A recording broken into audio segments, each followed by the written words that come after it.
ಹಸುರಿನ ಬನಸಿರಿಗೆ ಒಲಿದು ಸೌಂದರ್ಯ ಸರಸ್ವತಿ ಧಾರೆಗಿಳಿದು ಆಹಾ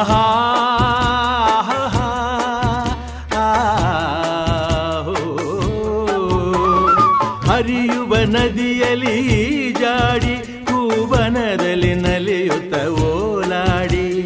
ಚೆಲುವಿನ ಬಲೆಯ ಬೀಸಿದಳು ಈ ಗಂಧದ ಗುಡಿಯಲ್ಲಿ ನೆಲೆಸಿಹಳು ಇದು ಯಾರ ತಪಸ್ಸಿನ ಫಲವೋ ಈ ಕಂಗಳು ಮಾಡಿದ ಪುಣ್ಯವೋ ಆಹಾ ನಾವಾಡುವ ನುಡಿಯೇ ಕನ್ನಡ ನುಡಿ ನಾವಿರುವ ತಾಣವೇ ಗಂಧದ ಗುಡಿ ಅಂದದ ಗುಡಿ ಗಂಧದ ಗುಡಿ ಚಂದದ ಗುಡಿ ಶ್ರೀಗಂಧದ ಗುಡಿ ಆಹಾ